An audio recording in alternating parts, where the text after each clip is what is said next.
competitive.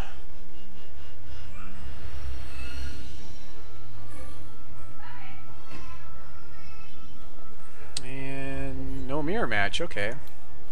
Raven Dusk, we'll go ahead and play first. So, it seems pretty good. It's a little bit slow, but we're going to keep it. This is it. This is the fog deck. Probably. Likely this is the fog deck. So, I'll go wild here. And then we'll have a turn 2 Carnosaurus, or we can throw away Larch to get a shard here. I probably actually won't do anything. I'll probably just play this for Ruby next turn, honestly. Unless he plays a target for my Carnosaurus. Oh, well, okay. He gave my Carnosaurus something to eat, so I guess I'll eat the Howling Brave with the Carnosaurus, so he doesn't ramp very much more than that. Carnosaurus is hungry.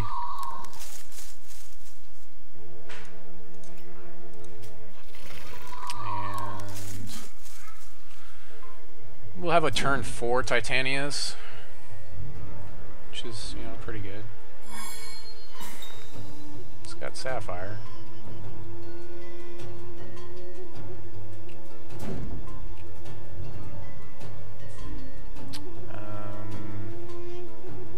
Actually, I kind of really want to play Ageless here, Ageless Troubadour. So I'm going to go ahead and play the Ruby Shard, and then we'll play Ageless Troubadour in the second main phase.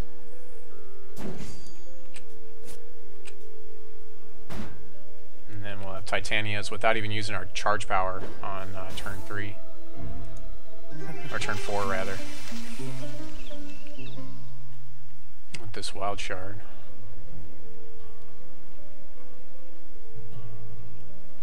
I don't have to worry about him sweeping me out too much, although he probably has Crocosaur in there, so he could not Crocosaur because he doesn't have 5. He needs 2 more to get to Crocosaur range. Arcane Focus, probably to find either more shards or a decent answer to my board state, but we've got a pretty quick board state going here. He can counter here, so I do have to be aware of that. So play Titanias for the right into a counter, or wait. I think I wait, honestly. I think I go ahead and just play a Wrathwood Larch here instead of Titanias. Is that the play? I think that's the play here. I don't really... I feel like he has counter magic, so with 6 cards in hand and 2 resources open, pretty good chance of counter magic here. So let's just keep pushing the damage, and then we'll Larch in our second main phase here. Which I know he can't counter because he needs 3 resources to counter. So kind of want to save Titanias for when I don't think he has counter magic. But board state looks pretty good on my side. 4, 5, 6, 7, 8. 8 damage next turn. It's pretty reasonably good. Plus we're generating a ton of resources.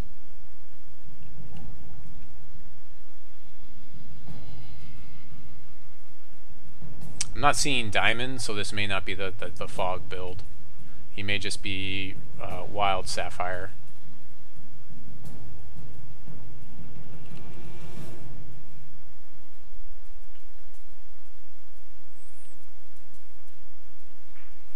Spending some time here, deep in the tank. Let's look at what he's got in his graveyard. It's a Howling Brave and Arcane Focus, which really doesn't give me too much information about his deck. Likely he's playing the guy where he can... Okay, so we'll go and swing in here. We'll play Wrathwood Larch in our second main phase. He's probably playing the 6-drop that... I forget what his name is, but that guy. We'll go ahead and play this into a counter here. Let's see if he's got a counter. Yep. Draw out those counters.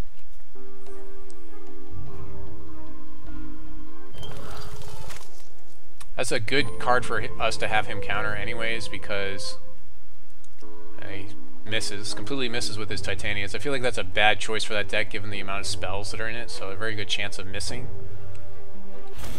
Yeah, see, the only thing that could work with that is placing something on top of your deck with Titania's in his deck. So, plus he just basically opened himself to counter Titania's. I don't know that there's anything else I need to really throw in here. I feel like I'm pretty good as is. I'm not too afraid of his Titania's, honestly. I mean, the only other thing I could maybe put in here is something that's uncounterable, and there's nothing like that that exists in the troop range. Yeah, I don't think there's anything I really want to put in here, so we'll just save and progress. This seems like one of the matchups that's really good for my deck because he's playing a deck which expects me to be a lot slower, and playing elves, I can play a lot of elves very quickly with the deck and not even have to worry too much about some other stuff. Oh.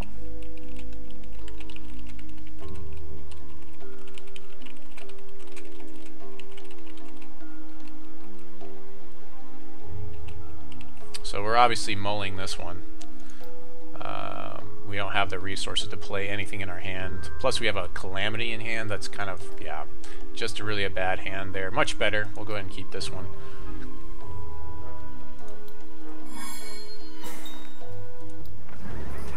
Ooh, Thunderfield Seers. Pretty good. So we get a turn to Periwinkle or Ageless here. I'm going to go ahead and play Ruby Shard for this Soloist. The issue here is he can defend, and swinging in with Soloist is pretty bad for us. This is one of those situations where Soloist is not the greatest. Because this Thunderfield Seer has basically already done his job.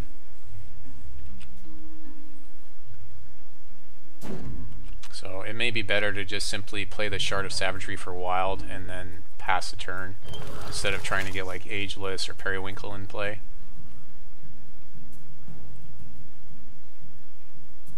But I don't know, I might get surprised. He may swing in, which would be really good for me.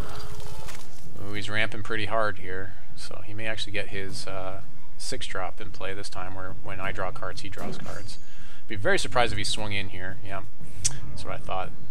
So one of the downfalls of this deck, so when this sort of a situation happens, so I'm stifled quite a little bit behind the power curve, as it were.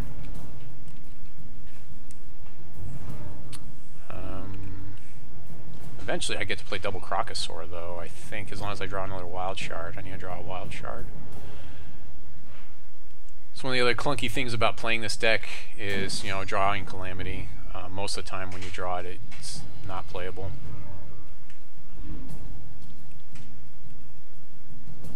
We'll go and play that for Wild. We'll play Ageless here. And then next turn I can Crocosaur if I need to, if he plays another dude. Or actually I'll probably play Periwinkle. Actually I probably should have played Periwinkle so I could have just double Crocosaur'd. Yeah, that's kind of a play mistake there. Oh, he's gonna throw back my guy. Okay.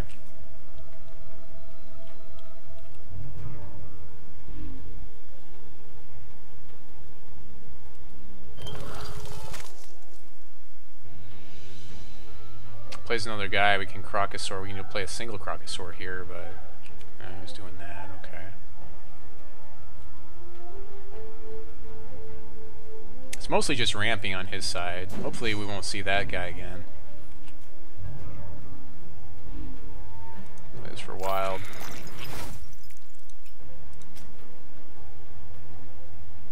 We'll go ahead and play the Periwinkle here. And next turn maybe double Crocosaur to just push damage through, even though we don't get value out of it, because he has nothing to target. But double Crocosaur is pretty good. Ooh, he's going to counter my Periwinkle. Interesting. Alright. That's fine.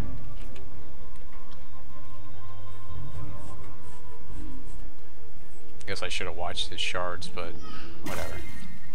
Chlorphilia, so it's still ramping.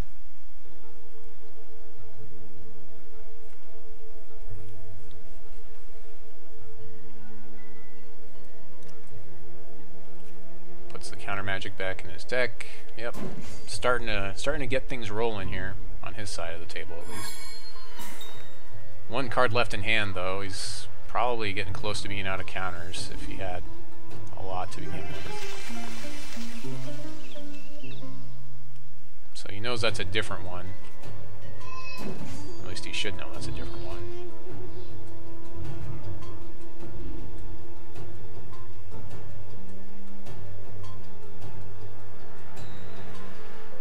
Ooh, there's that Root Father. Yeah, that's a Root Father. So if we draw a Ruby Shard, we can actually play our Calamity, which is uncounterable. Oh, hey, look, there we go. That's nice.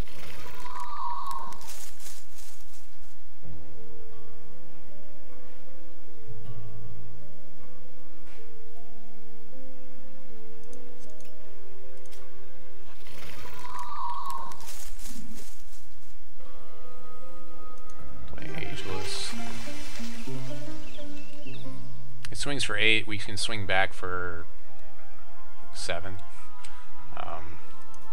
Seems like that's not that great for him, so he's probably on a defense here. I'd be surprised if he swung in here. Be very surprised. Draw a Ruby Shard. We can play Calamity, and he can't counter it. I'm very surprised right now that he's swinging in. I'm very surprised. Oh, I guess to get the Rhino for the blocker. Oh, and play another one. Okay, well, I guess that works.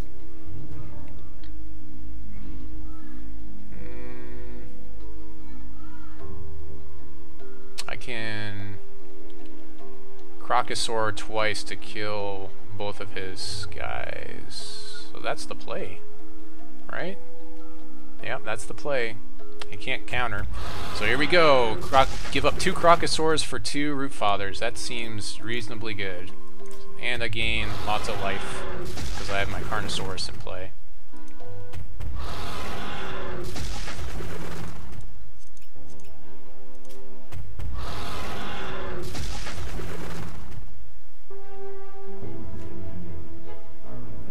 Can't play Ageless here. Still waiting for a Ruby Shard to play our Calamity. Don't really want to swing in just yet. So yeah, 2 Crocosaur for 2 Root Father, being that's most of his offense, seems like a pretty good trade to me. Throws the Root Fathers back in, sure.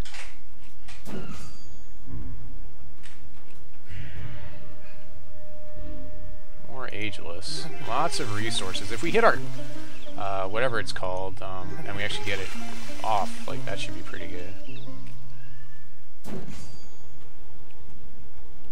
Let's pass.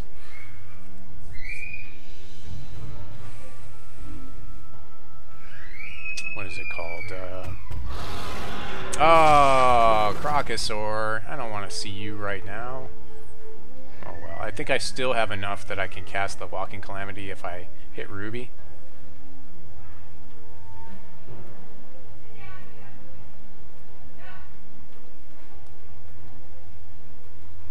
I'm really surprised that he's playing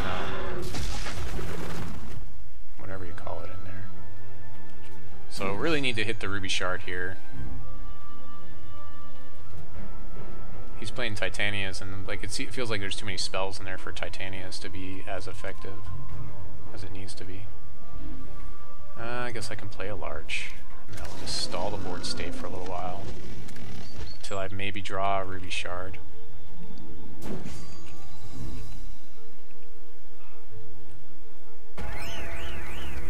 He's gonna throw it back.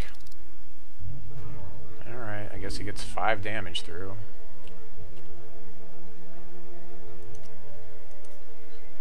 You shuffle the throwback in, and the Howling, what was that, a Howling Brave too?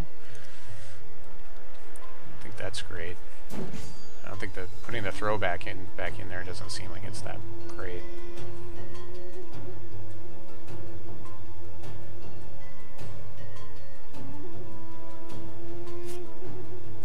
Take 5.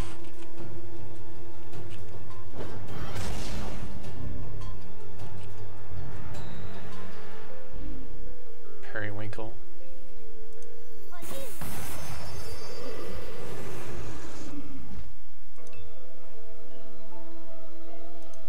Double large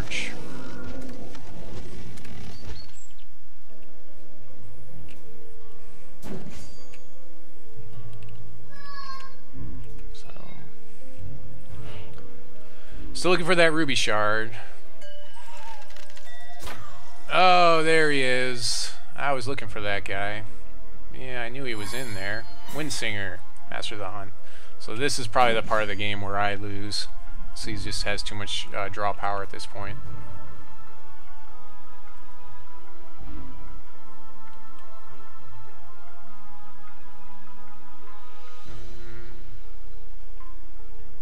Could try to Crocosaur in my second main phase, maybe, if I swing.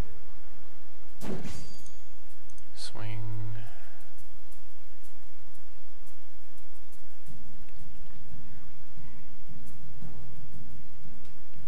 Or wait a minute. I guess I should have Crocosaured first, actually. Because I get double Crocosaur here.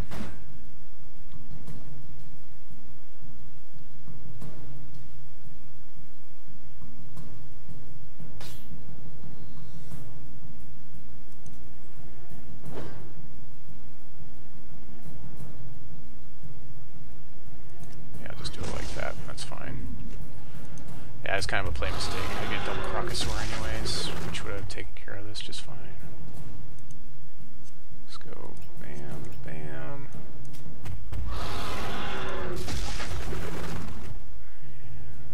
And Crocosaur. Bam, bam.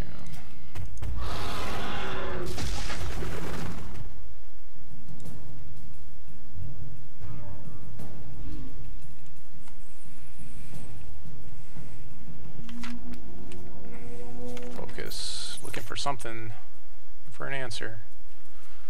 Still looking for my ruby shard, by the way. Still looking for that. Oh, there's that Root Father again. There you are, Root Father. I get double Calamity, actually, if with the Periwinkle in play.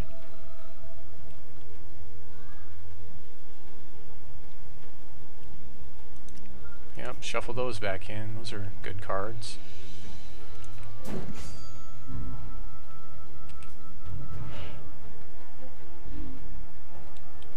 There we go. And double Calamity, which you can't counter.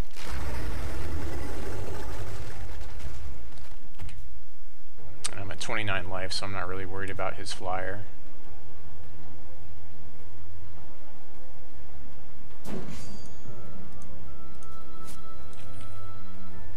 I guess I could have swung with the house there. This gives him a turn. But I don't know that he can answer this. I mean, he can throw back my Walking Calamities.